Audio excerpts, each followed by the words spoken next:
Hello everyone, my name is New Flower Girl, but you can call me Demi, and welcome back to another video. Today we're going to be finishing off reading out loud the story. We're now on the final part, which is Magenta, for the people who are reading along, which is, I believe, the longest part. But yeah, let's get straight into this. I hope you guys are enjoying this. Hit the like button if you do, and also consider subscribing if you're new and are also enjoying these stories. Anyway, off to the Magenta part. A few miles out of the jungle, they stopped. They saw a massive wall built in front of the jungle. Kara looked at the wall and heard a weak, squeaking noise. It was Carla. She was trapped in a cage. From looking at the bars, Kara could see that Carla was trying to break out. She tried to break the lock, but it was strong. The wall goes around the entire jungle, said Meg. You need to go in there, save the others. Peter, MJ, Luca, and your father must be there. Kara looked at him while he said, Go, I will find a way to break Carla out. And Kara went to the wall. She went through the wall and searched for the others.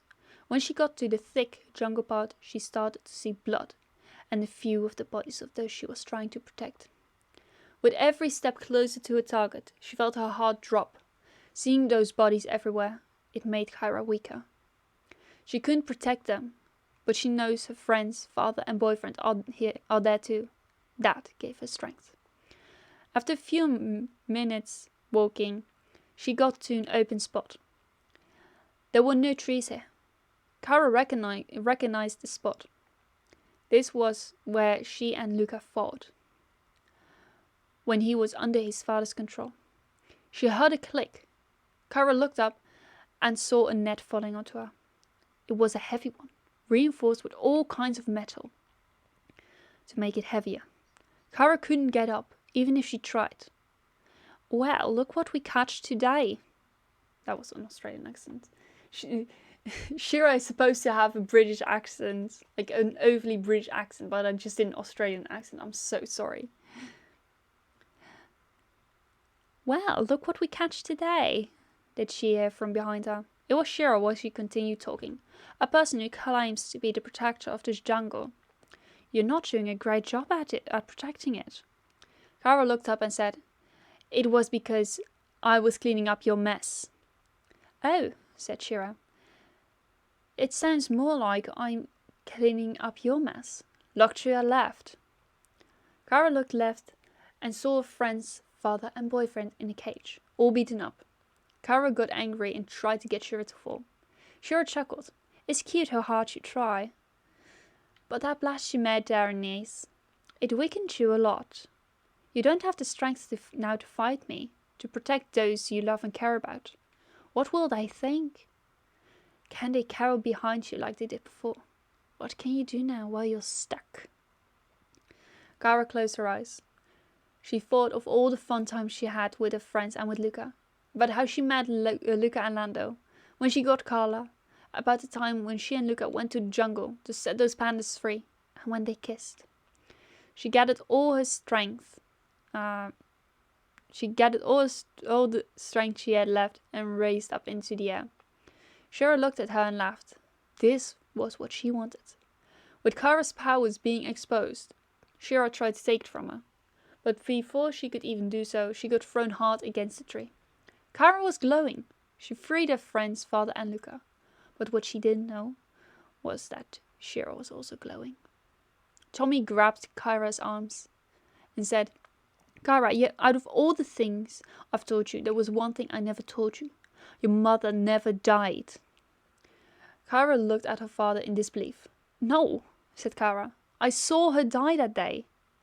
Yes, you were with her during the accident, said Tommy. But she was only in a coma for 2 years. When she woke up, she was all beaten up. She was beaten up so bad. She got bruises everywhere. Almost all her bones were broken, and her arm was severed. She found a way to regain her arm, but it was dangerous. You probably never heard of the Extremis Project, but she signed up for it, and she survived, and now she's back to have revenge. On who? Asked Kara with tears in her eyes. Me, said Tommy. Now leave before she hurts you. Kara nodded her head and went with her father. But then she looked up into the trees and saw Peter. Peter knew what Kara wanted, so she pulled her up into the trees without anyone knowing. Kara let out a battle cry and started attacking Shira. They started to fight very hard, kicking, punching and pushing. Then Shira pushed Kara to the ground. She pulled her off the ground against a tree whilst trying to choke her. "You will never defeat me," said Shira. "I'm no match for you." Kara looked at her and said, "No, I can't, but I can heal you." After Kara said this, she felt Shira's grip getting tighter. She can barely breathe. But just when she was about to give up, she didn't feel the tight grip anymore. Kara fell to the ground, grasping for air. When she looked up, she saw a man fighting Shira. Upon a closer look, she realized it was Simon, Luca's father. Simon fought hard against Kara's mother. Just when Simon was about to finish Shira off, he hears a very loud "Stop!" Simon looked at Kara while she continued. "You cannot kill her. She doesn't deserve this. All my life I've lived with the lie that my mother was dead. I was in hospital too after the crash. The doctors gave me a few months more to live, but I survived because of my powers. I gained them after the crash, but Shira didn't. Even though she did survive, she would quickly die. The extremis is tearing her apart bit by bit. Things can sometimes be seen as a cure, while they are slowly killing you." That is a little hint to Thor, Love and Thunder. Kara looked at her mother and said, "Let me help you. I've healed several people in my life. I can do it for you too." Shira got up on her feet and looked at Kara with tears in her eyes and said, "No power on earth can heal me. I am a lost cause. Let me go." Kara felt tears running down her face. She looked down and softly said, "I can't take it to see you die again. I'm not strong enough." Then she felt a hand on her cheek. She looked up and saw it was her mother. Shira smiled and said, "Honey, you are stronger than you think. I will always be with you." Then Shira took her necklace and put it around Kara's neck. "This stone, this was the one thing that kept me alive," did Shira say. "It will keep you alive too, no matter what." Kara saw how her mother collapsed to the ground. She kneeled down and held her in her arms. Shira faintly said the words, "I am so proud of who you became." And then she fell away, giving into darkness. "No, no, no, no," said Kara with her voice breaking. "Don't leave me." Well, it was too late. Shira has died. A few days after Shira died, they all gathered for the post-season test in Abu Dhabi. Kara sat on the roof of the Haas pit box, holding the necklace in her hands. This is the only thing she has left now from her mother. Panda calls her to come down. He wanted to talk to her. "So, how are you now?" did he ask Kara, while walking on the track. "I'm alright," said Kara. "I just miss her. All my life I lived with the lie she was dead, but now I can see that my father was trying to protect me." They kept on walking until they reached the second pit lane. Lando grabbed Kara's hand and stopped her from walking. "It's been quite a few years since we met," did he say. I'm gonna miss seeing you around here." Kara chuckled and said, "I'll always come to see you race in Silverstone." Kara looked down to the ground and said, "I'm gonna miss talking to you. You always cheer me up, and now I will lose that." Lando put his hand under Kara's chin, forcing her to look at him. "You can always call me, you know," did he say.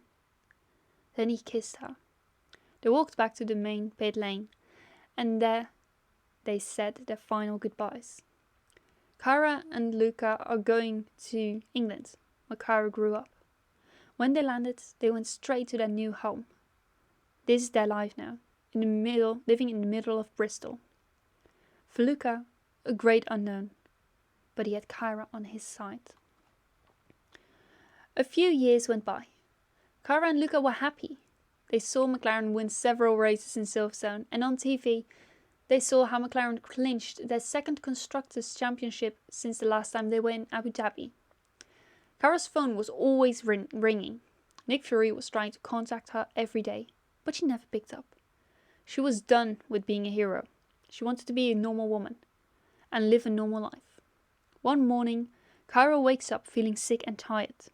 She doesn't know what it was, but Luca had weird dreams that night. He dreamt they had a family, and that something bad would ruin all this. Luca was always alert to danger since that dream. He always stuck around Cara to protect her at any cost. Cara didn't mind that whatsoever. Besides all that, Cara missed her mother. If only she could bring her back to life, catch up on everything they missed while being separated. And that is the end of the Red Panda and the Spider-Man. Wow, insane. 5,269 words, guys. Yes, that many words. Let's have a look at the other stats. So we have 15 pages, 5,269 words. Like any symbols without spaces, 22,757, and everything with spaces included, 28,025.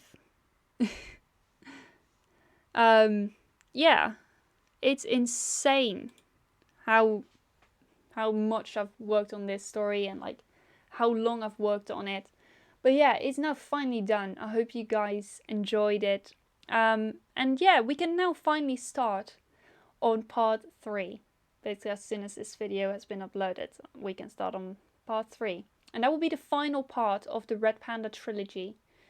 Unless I decide like, hey, let's make four of them.